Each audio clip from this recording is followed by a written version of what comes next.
Yeah, so my name's Dave, Dave Weatherford, and I started working with Ryan or with Tridas about 5 months ago, I believe. And I'm happy to say that it took us from about $20,000 months to last month in January, peak of the off season. We had our first $100,000 month, and most of that's been due to increased lead flow. So I'm very happy with that. Yeah, that's huge, man. I think like the main reason we want to get you on is because like, yeah, you've had some incredibly quick growth, and not just what a lot of people see, which is quick growth during the summer, where everyone gets quick growth. Having that kind of growth over arguably the hardest period during winter means that, okay, clearly you're doing something right, and that means that the summers are going to only be better. So let's run it back a bit, because you said that if I remember correctly, you started your business in like May last year. March of 2023. So it's a 2023. little bit under a year since we started. Yeah. Okay, sweet. So what made you decide to start a painting business in the first place? Yeah. So that's a little bit of it's kind of a long story. And it has to do with, I had some experience running another small business in college, UVA. A few buddies and I started a moving company and got that about $1 million a year, which we were happy with. But it was a partnership, that moving company. So all the interpersonal issues of partnership started to rear their heads. So I wanted to move into a different industry, but I knew that I liked service businesses, and I had some past painting experience from high school. So I decided to, I guess, kind of meld those two things, leverage the skills I built and a little bit of the industry knowledge I already had from the painting industry, and just see where that would take me. And to be honest, I did not have high hopes for the painting business. It was sort of like, hey, let's, experiment a little bit, see what happens. Worst case, I learned some skills.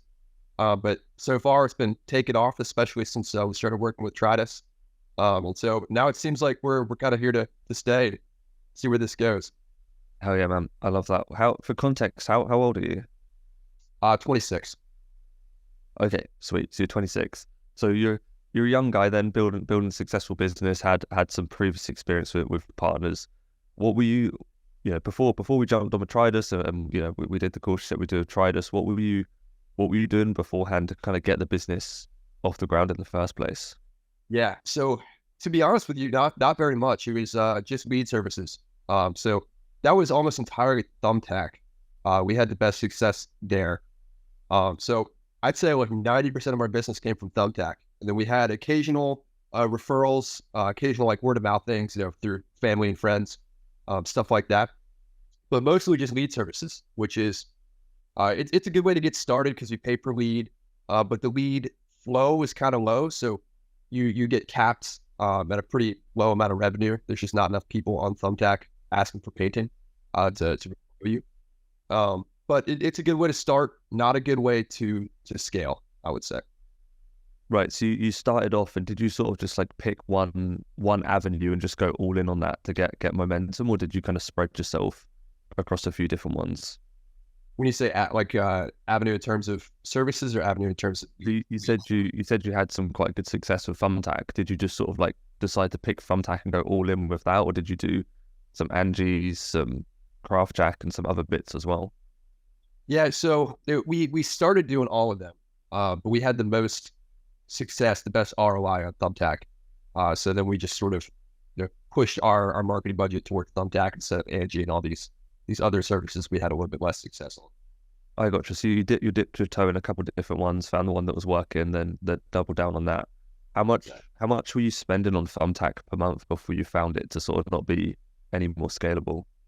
Yeah. So so the way Thumbtack works, you set a max budget, but it's a question of how many people actually click on your profile and request a quote from you. So we I think our max budget got to about 1,500 a month or something like that before we stopped even hitting that quota. There just weren't enough people requesting quotes to meet that $1,500 budget. So we were like, well, it seems like we've kind of capped out the amount of demand through this platform. Oh, gotcha. So you hit the cap on Thumbtack, and then I'm assuming that's when we jumped on together, and you were like, hey, we need something a little bit more scalable. Jumped into the Facebook and Google side. Um, was there a particular avenue you were looking for when you jumped on with us? Did you know that you wanted to do Facebook ads, or were you just kind of looking for a possible solution? I had a rough idea. I knew Facebook ads were just a very high leverage opportunity. You reach a ton of people, and especially in the painting business where most of your clients are 30 to 70 homeowners. That is the prime demographic for Facebook. So I had a good idea that would be a good avenue. Also the Google thing. So Google is clearly high, or should be a high priority for your business. And it actually ended up being super fortuitous that I found you guys, because you do, Facebook, I think, is your bread and butter. That's where you guys have the most experience, but you guys also do a great job with Google. So ended up being a good opportunity for us to work together, because Facebook and Google were the two biggest avenues we wanted to pursue. 100%. I think it's important that you always have like long-term and short-term strategies, right? The Facebook is the leads in now, dollars in, dollars out, while the Google is, we always say it's like investing in the stock market for your own business, right? That's the longevity as well.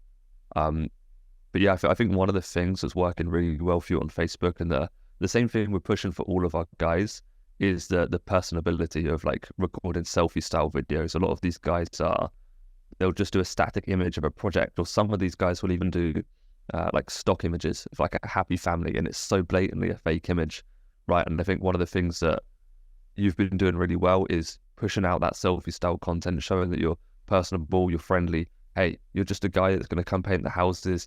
People can picture you coming into their home and doing the work. How have you found doing those videos, and have you got any feedback from clients from doing those videos? Yeah, I've actually, so one, it's been kind of a lot of fun filming those. You get an opportunity to kind of be, the guy in front of the camera, which is always, it can be entertaining. But what I've noticed the most is I've gotten some really positive feedback from clients. I've actually had a few clients who own their own marketing firms. So I have just asked them to pick their brain and kind of get advice from them about what has been working so well. Because, by the way, every single marketing guy that I've talked to, or they're, clients that happen to own a marketing firm or work in marketing that I've talked to, has said, hey, your ad was amazing. That's why I decided to reach out to you. And when I ask them for advice, they all say, it's the personability that attracted me, and why I think you guys are having so much success with the ads. It's because if you don't come across like people's stereotype of a contractor that they have in their head, it will, one, just catch their attention because you're different than what they expected. And two, increase their comfort level with you because they've seen your face, they've heard your voice, they feel like they have however small amount of a personal connection to you already before you show up to the house. So if you're the one behind the camera or in front of the camera on the ad, and then you're also the one that shows up at the house, that's so much congruence in their heads that the amount of trust is way higher than any other marketing avenue that I've seen so far. So it just smooths out the entire sales process, and it's increased my sales rate a bunch. For sure. So you feel like it's improved your close rate just from showing up in the homes and people being like, hey, I know you, you're the guy on the video. You're the guy seeing on my phone all the time. Yeah, for sure. I mean, I have to imagine that that is one of the biggest drivers, because we've gone from about 35% close rate before Facebook ads to about 65% now. So almost doubled our close rate. Some of that, I'm sure, is me just getting better at sales and learning some skills. But I have to imagine that a good portion of that is the increased trust level that's already there before I show up in the house. Yeah, well, I think there's definitely a big tie between marketing and sales, right? And once you get all your ducks in a row and stars aligned, that's when you start to really perfect everything. Like I definitely don't want us to take credit for like doubling your close rate just on that ads. Like that's definitely helped, right? And relationship building is a big part of it, which is why we push these videos. But yeah, I definitely think that you're doing a killer job on the sales as well. The average person's close rate is like 20-25%, and you're up there, what did you say, 60-65% right now. What do you feel like you're doing, outside of the video content? What do you feel like you're doing differently, or maybe that you're doing right, that's working for you to have such a high close rate? Yeah. So I think there's two approaches that I've been taking, and one of them is more tactical and one of them is more strategic. So at the higher level, at the strategic level, I think it's a mindset thing where it's almost like talking to girls, right? The needier you come across, the more you seem like you need what they have. the less attractive the offer is, and the more people keep their guard up. And the entire sales process is about helping people put their guard down. Because I know I'm not there to take advantage of people, but they don't know that when they're talking to a sales guy. Everybody does. Nobody wants to be taken advantage of. So the more that you can help people realize that, hey, you're on their side, the more effective your sales process will be. So that's the strategic side.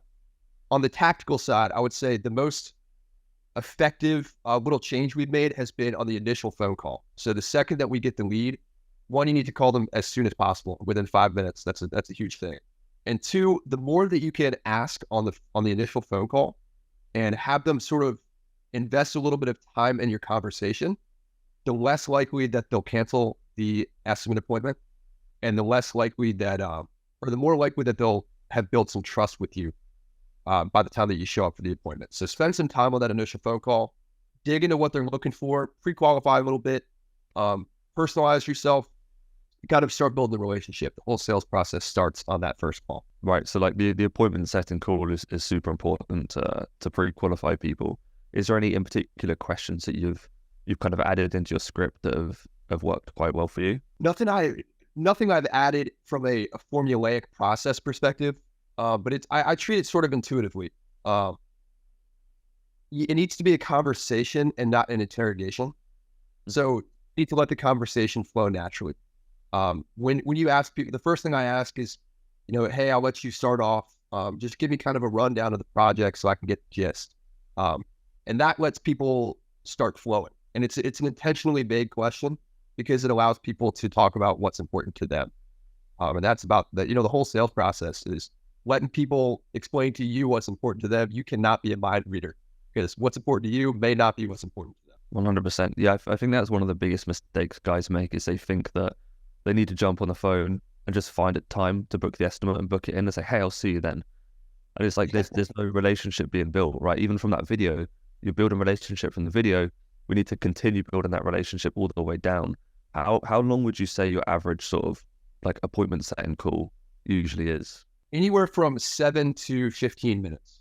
Okay. So you're having a fairly decent conversation there. Like we've been on for about 17-ish minutes now, right? So it's not a quick booking a call. It's like hey, let's figure out what's going on. And then when you get to the home, what's your kind of like 30,000 foot view sales process like? Do you have sort of like a set steps that you go on in your head? Yeah, rough steps. So I'll start with the initial phone call, call it ASAP, have that phone call. Then immediately after I hop off that phone call, there's two things that I do. One of them is I text them a confirmation from my phone number. That includes our Google profile. So what I'm trying to do there is gently suggest that people check out our Google profile, see all the reviews, all the past work, because that builds a ton of credibility. We have a pretty good reputation there. The second thing I do is I film a little selfie saying, hey, good talking to you. I'm looking forward to meeting you on, April 20th at 4:00. Here's a reminder of how the process works. Spend about an hour together, blah, blah, blah. You can text me at this number if you need me. See you then. And that builds a ton of trust with people. And it also separates you from the other 3 or 4 contractors that may have scheduled an estimate with, which means they're less likely to cancel on you before the appointment. So that video, are you doing that manually, individually for each individual person and adding a bit of personalization in? Exactly. Yeah. And the reason I'm able to do that is because it takes about 20, 30 seconds to film each one. So it's just a quick little in and out. But it's high leverage enough that it's worth that amount of time for sure. So that is the pre-estimate side of things. I do have a little bit of pre-appointment nurturing that gets set out. So a few emails explaining who we are, kind of telling a story. You want to create a narrative around the company. So telling our story, and I get a lot of people mention at the estimate like, oh, your story was so cool. So it seems people actually do read that email. That all gets sent out before the email or before the estimate, about 24 hours before. Then I show up to the estimate appointment. Most important thing is to keep it natural. The more it comes across as a sales appointment, the more on guard people will be. So you just want to show up like, hey, I'm here as your guide to help you figure out which paint job fits your needs the best. Because you're not a painter, so you probably feel a little bit overwhelmed and have no idea what you're looking for. I'm here to help you figure out what that is and tailor that to the painting experience you actually want. And then it's a matter of doing the walk around through the house, and being extremely specific about having them nail down what they want, giving them their options. Say, hey, I see a little bit of settling cracks here, whatever it is. We have a couple approaches on how we can fix that. Here's the cheaper Band-Aid fix option. Here's the tear out long-term fix option. This one will be a little more expensive. Which one do you want to go with? Giving people the options, they feel like they're in control of the whole process, and genuinely giving them control will keep people's guard down and also help them invest their energy in you or in the paint job, get them excited about what they're going to get by signing the contract with you. So just to clarify, are you giving people multiple like proposals or options at the end, or are you just letting them pick which path they want to go throughout the estimate so you can produce that final proposal? Yeah, generally it's the second thing that you said. Having people make choices throughout the initial walkthrough before I put together the pricing proposal. Generally, that's the way we do it. There are occasional situations where people want to see two different proposals with different options. Right. Okay. Yeah. I mean, the biggest thing, like I'm noticing you've mentioned up to this point, and we haven't even got to the point of like, hey, how do we close projects? Is we are doing a metric shit ton of nurturing before you even get to the estimate, right? Outside of the video ad, outside of calling them within 5 minutes, we're taking 10, 15 minutes to actually do a deep dive into where they're at on the phone call. We're then sending them a personalized text with a Google review link. We're sending them a 20 to 30 second little selfie video, which I think the biggest thing is money loves speed. And the fact that you can just pick up your phone and shoot it in 20 seconds, most guys would spend 15 minutes prepping themselves and thinking about doing it. And then they'd spend another 10 minutes flopping it, overthinking it, doing it, stuttering and umming and ahhing. And it's like, no, just pick up your phone, record it as if you're talking to anybody else normally. It doesn't have to be perfect, and send it. And that 20-second thing is huge leverage as long as you don't overthink it and spend an hour worrying about it. And then you've got an email nurture sequence as well. So these people are getting a 10, 15-minute conversation with you. They've probably watched your video a couple of times previously. Then they're getting like 5 to 10 other touch points before you've even shown up in the home. Like, all that just relates back to relationship building. Like, you are literally the guy and the expert in the head before they've even met you. Exactly. Yeah, and the way at least the way with my personal sales style works, though I'm not a hard sales guy or a hard close guy. The more if by the time I show them the price they're not sold, then the sales process didn't work from the start. Yep. If I show up and I give them a price and they're not a fan of it, the sale's lost. In my opinion, it's a matter of doing everything before that point. The sale starts from the second you start talking to them. It does not start the second you give them the price. That's the way I totally agree. Yeah, I remember the one of my original sales mentors made an analogy, and I'll probably butcher it here, but he said the analogy of in Scooby-Doo, when like Scooby-Doo and Shaggy are running down the haunted mansion. You know, if there's a massive hallway with like 10 doors on the left and right, if you just run all the way down the hallway and you don't check any of the doors, one of the ghosts is going to come out and bite you in the ass, right? And those are like the objections. And what you were saying was, as you go down the hallway, you should look to the door on the left, look in the room, lock it. Go to the right, look in the room, lock it. So every single door you pass, you lock. So at the end of the hallway, you know there's no ghosts to bite you in the ass. And the analogy relays back to objections. Is every single objection and everything that comes up at the end of the estimate is just stuff you didn't cover further down the line. It's a door you walked past and you didn't check if the ghost was in there, right? Not wait until the process begins at the very start. And every single second you spend with them is important. Absolutely. So let's say you go through the process, you nail it, you ask all the right questions, you cover all their objections and potential red flags and concerns that you kind of see come up. How do you go about closing on the spot if you feel like you're not too much of like a hard closer? Yeah. So I keep on coming back to the more casual you keep it, the better. And I approach the sales presentation or the price presentation the same way. So by the point that I put all the measurements into our software and it's come out with a price, I just approach them like it's the continuation of a conversation. The more that you kind of create all this pressure around it or like a whole presentation, the worst in my opinion. It gets people uncomfortable. And the more comfortable you keep them, the better. So I generally just walk up to them with the iPad and say, all right, guys, here's what it came to, a little bit lower than I would have expected it to be. Here's the itemized list here. If you want to do all this, it comes out to this total. If you take advantage of some discounts, about where you expected it to be.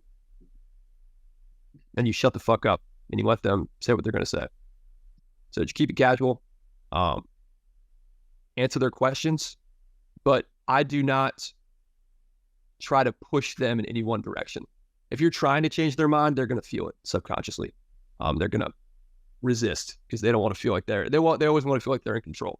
So if them let them know what their decisions came out to, let them know what their options are to proceed, give them the incentive to move forward. Hey, if you want to sign up now, that'll make sure nobody pushes you back in our calendar. So that's a benefit that you get. There's also a discount if you want to sign up now. So how do you feel about it? So how do you preface that? So if I heard you right, you said you use a discount incentive to try and get them on the schedule, and then you use like an urgency incentive of, hey, let's get you on the schedule so we can get it done when you want to get it done. Do you kind of like preface that in any way and let them know like, hey, Sarah, if you do move forward today, you get a 10% discount, or do you just keep it laid back that it's kind of on there for them to see? What does that look like? I do mention the booking discount on the initial phone call, sort of at the end. Okay. So I do preface that way. I do not bring it up again before the appointment. So one touch point, in that initial phone call, just, hey, as a heads up, if when we come out and get you the estimate, if everything does look good, then we've got some discounts if you want to sign up on the day, because that helps us a ton with our scheduling. So give people a heads up so they know that, and it's not a surprise when you show up and bring that discount up. And I don't mention it again until we bring up the price and say, hey, just as a reminder, there's a discount here for signing up today, so that's included in the price I told you. If you want to sign up, let's do it. Okay, sweet. So you let them know on the appointment setting call, so they've got an idea that they should be expecting that. How do you deal with giving discounts? Do you just typically give a discount off of your flat price that you'd already give, or do you kind of bump it up a little bit to add in a discount? Yeah. So pretty much almost everybody ends up earning the discount. So I account for it when I'm doing our pricing. So even with the discounts, we're still sitting at the gross margin percentage we need to be at. Okay, cool. So what is the discount that you kind of like tell the customers you'll give them? Yeah, it's 5% for signing up on the day of the appointment. And truthfully, if somebody has like a legitimate reason for not being able to sign up that day, and they stay true to their word, said, hey, I can let you know tomorrow. I said, look, not a big deal. We're not sticklers on the exact day thing. The spirit behind that is not to pressure people. It's to give them an incentive to let you know sooner than later if they already had made up their mind to work with you, instead of just pushing stuff back for like a couple weeks, which just makes scheduling more difficult. So it's 5% for sign up roughly on the day of. It's also 5% for being flexible with their scheduling. So if they say, hey, look, we just need it done, by summer, that's a huge help for our scheduling. So I'm happy to, incentivize people to help out with flexibility. Then we also have a discount for certain payment methods, just not running a card, essentially, saving us process. And I remember when we last spoke, I think you had an interesting way of trying to collect Google reviews. Do you still give incentives for doing Google reviews, or has that changed? Yeah, for a while, when we were just starting out in Google reviews, or it's a big deal to get from 0 to 50 reviews. So when we were just starting out, I was given a big incentive, 5% off for leaving a bunch of reviews: Google review, Facebook review, Thumbtack review, with pictures attached and all that good stuff. We have phased that out just because I don't think it was necessary to give a whole 5% off for those sorts of things. And also now that we're at, I think, about 70 reviews, it's a little bit less important to pay, hundreds of dollars to get a Google review. So now I just have it as part of my closeout process with the deal. When I'm on my phone call, checking in on how everything went, making sure they're happy, getting feedback, I just say, hey, can you do me a massive favor? Because it sounds like everything went really well, and just prompt them to leave a review there. We've had pretty good success. I think about 65% review rate doing that for free. So we'll stick with I that. was going to say, have you seen much of a drop off since taking the discount out of it, or has it been pretty much the same amount of people regardless? Little bit of a drop off, but it's saving us so much money that I think it's worth the trade. And to be honest, if you request it a nice way and you're prompt about it, people are generally, they want to stay true to their word, because nobody will ever say no, I won't leave you a review. They'll always say, oh yeah, of course, dude. And then you just say, hey, look, if it's been, if by next week we haven't gotten it, will I be a huge nag if I shoot you a reminder? Well, no, just text me. And people generally, they want to stay congruent to their word. So we've seen good success. For sure. And I think something that's huge from that, again, it goes back to the relationship building, is up to that point where the project closes, you've built such an amazing relationship with these people. It's not like you've dipped in, haven't spoken to them much. They've seen your video. They're probably still seeing your ads while you're even doing the project. So they're still being positioned as your authority. You've had an appointment setting call with them. You've sent personalized videos, text with your review links, stories about your company. You've then went in and charmed them and sold them on the project, and they've got to know you. Then throughout the project, they've got to know you even more. By the end of it, like, you guys are almost basically friends. Like, you've spent a lot of time together. There's been a lot of relationship building. When you put that much intentional effort in, I think it's weird for people not to leave a review at that point, because a lot of people will just be like, oh yeah, I'll leave it, and then they don't. And they usually don't. It's because they don't feel like they've even got that relationship with you to care enough. But at that point, you've built so much that it's a no-brainer for people to leave you a review.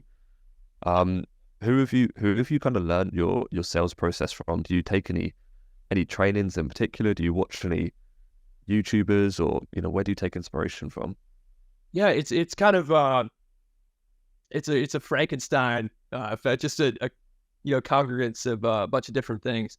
I would say Painting Business Pro sort of gave me the more tactical things, with the discount offerings, things like that. So Painting Business Pro, Eric over there is a decent sales guy. Alex Hermosi as well. Alex has a little bit different of a sales style than I do. He's a little bit harder of a closer, I think. But he also talks about building goodwill with clients and how important goodwill is. So I've kind of taken those elements that he advises on building goodwill, and I've translated that into the low pressure sales style that I've not perfected, but that I'm working on. So I think those two would probably be my biggest inspirations. Other than that, it's been mostly just trial and error, just getting out there, seeing what works, mostly seeing what hasn't worked. Whenever you have a really bad failure, somebody who just ghosts you or hangs up on you or straight up says, I don't want to work with you. Anytime that happens, it's like stepping back, taking note of what went wrong in the process, and then making a conscious effort to fix that for the future. I'd say that's been the biggest thing. Yeah, I mean, you hear a lot of times the companies that win the most are typically the ones that fail the most as well, right? Everyone wants to only win and never fail, but those are the ones that are playing very small. You have to fail a lot to learn and grow. Is there any in particular times that you remember you've maybe mucked up or messed up or failed or tried something that didn't work? Anything that comes to mind that you're like, oh man, why did I do that? Yeah, generally the times, anytime I'm trying to change somebody's mind after I've given the price, that is not a single time. If somebody has said, oh, it's a little more expensive than I thought it would be, or, oh, I think we're going to go with the cheaper guy. Anytime that I try to give a reason why they should not do that, it blows up in my face. So I've decided no more of that. The sale is all done before the price. So focus on all that. And then I never feel like the pushy sales guy anyway, which I don't want to feel like. Right. For sure. Yeah. So closing those Scooby-Doo doors before you get to the end of the hallway, really. Okay. Sweet. So yeah, you guys have obviously had massive growth. I think it's huge that you've grown so quickly in the past few months. Obviously, you said you started in March last year and had a bit of a ramp up period as well. Did a few lead generation sites, kind of got capped on those, got your feet wet, then dove into the Facebook and the Google rankings with us. How have you managed to handle the production? Have you said you closed, was it 90 or no? You said over 100K in January.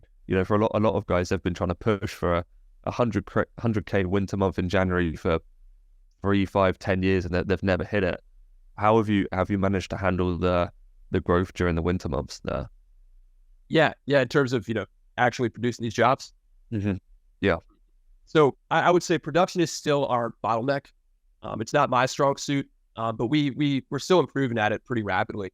And I think for me, the biggest thing I found is just having really good sub crews, or at least good employees, good people doing the paid jobs. We use subcontractors, so having just absolute A-player subcontractor crews has been our highest leverage solution to that.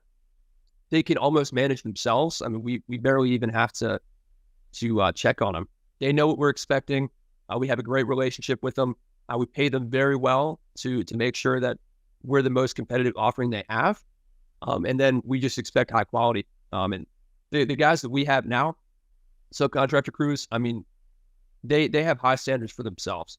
So they are producing work that is even better than I would ask for, to be honest.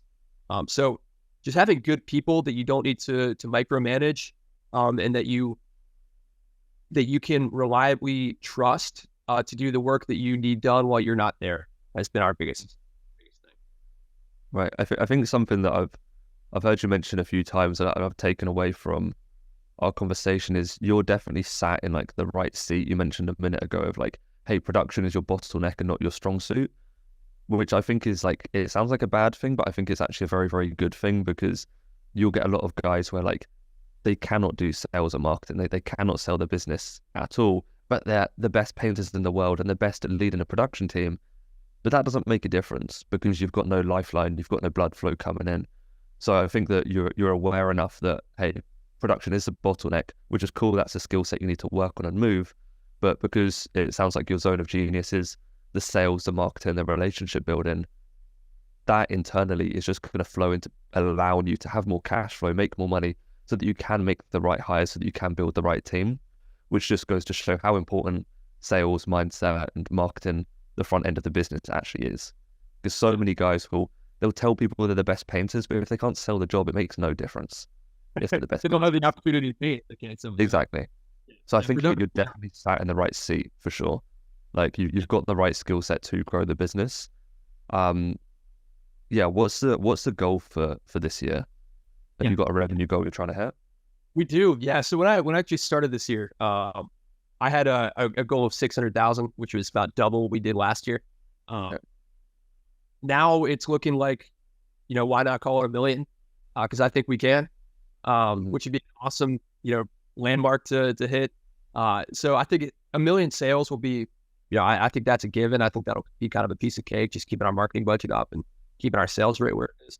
The production will be the more difficult part.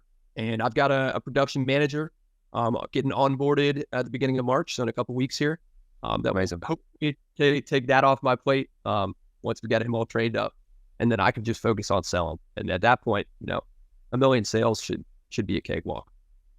Yeah, I remember when we first started working together, and you said you'd done like, I think at the time you'd done like a good few 100K last year, and then you were like, yeah, let's do 600 the next year.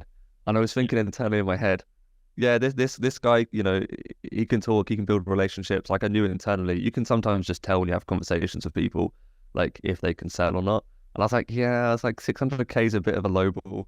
Like, especially for summer, you're probably going to knock that out just in the good few months of summer if you can handle the production, right? Like you said, it's a bottleneck. But yeah, I mean, you're off to a great start. You're already 1/6 of the way there just from January to hit that 600K. Do you know how much you've done up to this point in February? February's been a little bit slower because I've been taking some trips and stuff. I think we're around 55 so far, working fewer days than I did in January. But I've got, this week is 14 estimate appointments, which is huge for us. Then next week I'll be gone again, PCA, Painting Contractors Association Expo. So we'll see if we close out this month, maybe 60-ish, which I'm very happy with, working like 2 weeks out of the month.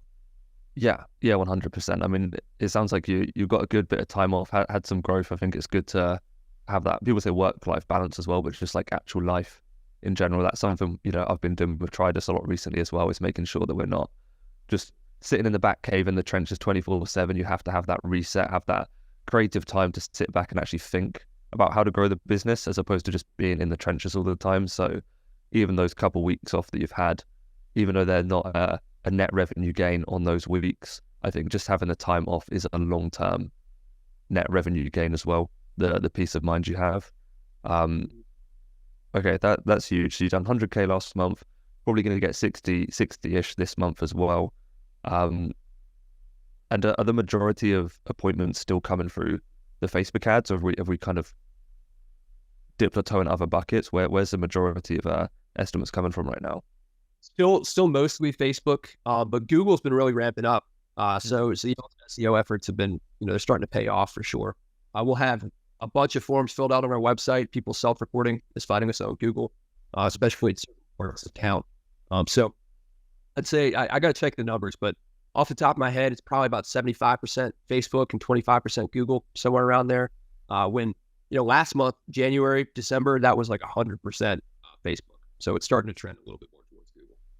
Really? Okay, that's huge. And in January, you spent, off the top of my head, I think it was between like 1,500 to 1,800 bucks on ads, I believe. So yeah, I mean, you're basically at like a 2% cost of marketing just to overextend it a little bit, which is huge. And I know we had the discussion of potentially increasing the budget to start ramping it up. Do you feel like you can even handle increasing the budget and ramping it up yet? Is that something you're ready for, or you're like, oh shit, not yet? Yeah. I'm not. Yeah, we went from $50 a day, and I just bumped it up to 80. Yeah. So at this point, we're getting as many leads as we can handle, essentially. And I'm just, I'm crossing my fingers that this production manager thing will help us fix that bottleneck. At which point, I can just sell jobs all day long. That lead flow is not our problem. Let's put it that way. For sure. And once you get the production manager on, are you going to continue doing all the calls and appointment setting, or do you think you're going to look to get sort of like a virtual assistant or appointment setter to handle the leads for you? Yeah. So I'm definitely going to start doing or continue doing my own calls. And start off that way. One, because I think it smooths out the sales process itself, because I'm the single touch point they have. And two, because I'll have the time to do it.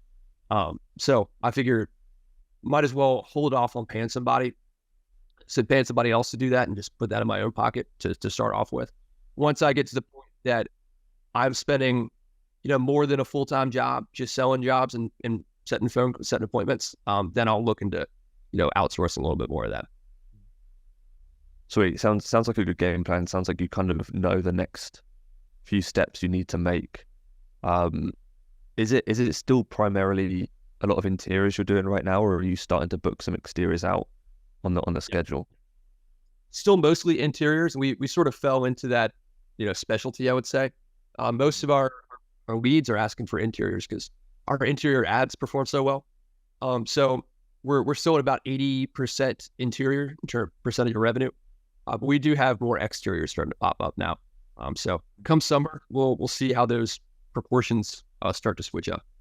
Yeah, and I remember, if I'm not mistaken, we had the conversation about you quite liking doing interiors a little bit more. Was that the case?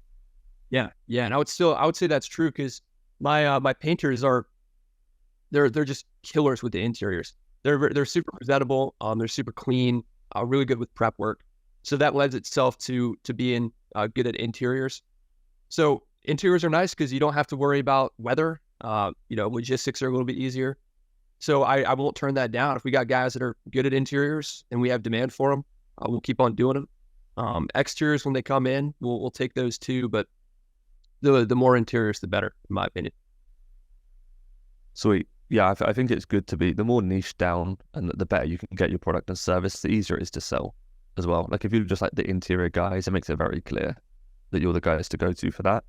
I think the biggest things that I've taken away from our conversation here is like, honestly, just relationship building is like the biggest thing. It's just be a person, just be a human being. You don't have to be a business owner or a salesperson. Just be a person.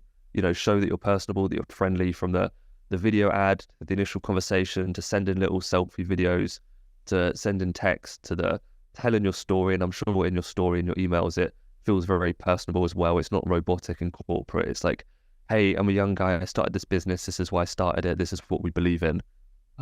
Which I'm sure, your ideal clients kind of yap up and love as well. It sounds like it's not a hard close forced sales process. It's very easy, laid back, covering all the checkpoints before you actually ask them for the close. So it makes it a lot easier for them to say yes. And then just focusing on the next steps that you need to run, like keeping it very simple. Hey, we're making sales. If something's working, turn up the budget and do more of it. And then start worrying about the other bottlenecks and obstacles that you kind of eventually graduate into, right? Because the problems never change, that they're going to keep coming. And once you get your project manager, you're going to have another problem come up that you need to solve. But as long as the sales and the pipeline's being filled up, the rest of it's fairly easy to solve because you're not worried about where's the money coming from. Exactly. Yeah. The oxygen mask is on at that point. But yeah, you bring up a great point that it's just about being a person. Because I mean, contracting especially is a people-based business. We're not selling a product, we're selling a service. We're selling people coming to their home and performing work. So people, your clients, your prospects want to feel like they can trust you to perform that work. So it's all about just coming across like you're another human being. You're not corporate sales robot number 13. Nobody wants to buy work from that guy. They want to buy work from the guy that, just seems like they could be a friend of theirs. So just be a human being, talk to people like they're other people, and be friendly. That's all you can really do. 100%. Is there anything else that you feel like is maybe valuable golden nuggets that you've implemented that you think would be beneficial for other people to know or learn from you? Anything else worth adding? I can't think of anything that we haven't discussed yet, other than I think going above and beyond. This is the Hormozi principle of just keeping people's goodwill. Do not try to nickel and dime people on small things. If clients make a small request, just do it, and learn for the next time about how to set expectations or prevent the issue in the first place. Once an issue arises, just go above and beyond, exceed their expectations, more than fix the problem. And that will keep your referral rate up. And I guess that leads in a whole other conversation about how important referral rates are. But essentially, keep people happy is your number one priority. Don't try to nickel and dime to save a couple bucks. Just make people happy. And they will refer more work than you can handle to you. Absolutely. And the key thing that comes back to, again, relationship building. That's what it always is. But yeah, man, I appreciate you jumping on. I think a lot of people get a lot of value from this, especially knowing that you literally only started the business last year. I think it's huge. So it goes to show that, okay, this stuff does work. If you actually implement it and you listen to it, if you can grow a business this quickly in 1 year, then how much are you missing out on by not actually doing this stuff properly? I think I've learned a lot just from listening into your process and what you do. And I know that me and the team at Tridas have loved working with you up to this point as well, not just seeing the wins and seeing you guys close projects, but more importantly, doing the videos, seeing that the videos you're recording and we're editing and we're putting attention into are actually working and producing a lot of leads. I think one of the ads has had like 122 leads at this point or something come through. Like, it's good to see the output, especially on the marketing side, as we're in the trenches. We run the ads, we do the editing on the videos, we're doing all the Google stuff, but to hear from you and see from you that people are actually having like subconscious relationships built, they're starting to know you when you show up to the estimate, the fact that you're closing more projects because of this sort of work, and obviously you're making money from it and are profitable from it. That's huge. That just lets me and my team know that, okay, something's working and we're doing something right. Right, that's the strategy and the point. We're not just chucking stuff against the wall, but it's very good to see that it is following through. Yeah, man, and I'm excited to see. We'll 100% hit this million for this year. I will be very disappointed if we don't. As long as you don't drop the ball and forget how to speak to people, I think we'll get there, and we'll run it up. And I think the few months over summer will be very, very interesting to see how you handle production there, because sometimes that can be a bit of a shit show because you start selling like crazy. You're like, I just want to take every deal, and then you'll figure out how to do the projects once that time comes. But yeah, man, I appreciate you jumping on. I appreciate you trusting Tridas and working with us. Yeah, I mean, is there anything you'd say to anybody that's potentially thinking about working with Tridas, or at least running up their marketing? Because there's lots of guys that do the lead generation sites, that do the Thumbtack, the Craft Check, the Angie's List, that have a cap, that don't realize that sometimes you just need to spend more to grow. Yeah. And you were in that position. Is there anything you'd say to guys that are potentially thinking about moving off that fence to doing their own marketing? Yeah. So it's a bit of a leap of faith to start spending more on marketing, especially if you're not familiar with it. It's a leap that I recommend you take. because you need to have faith in yourself and your ability to sell these projects. So it's an investment. It's not a spend. I think a lot of people see marketing as an expense. It's not an expense. It's like you have a slot machine where you put in $10 and it spits out $100 on a recurring basis. Like, you're not losing money on marketing spend unless you're bad at it. If you are doing a good job and you hire a reputable firm like Tridas, they will handle the marketing stuff for you. You are investing in your own success. So don't be scared to up the budget a little bit. Worst case, if things aren't working out in the sales process, you just scale it back if you have to. But don't be afraid to spend some more money. Trust yourself in the sales process, and you will be making a ton more money than you did before. So hire some good guys like Tridas. Ryan, I'll take care of you, and you guys will be seeing a lot more success than you are now.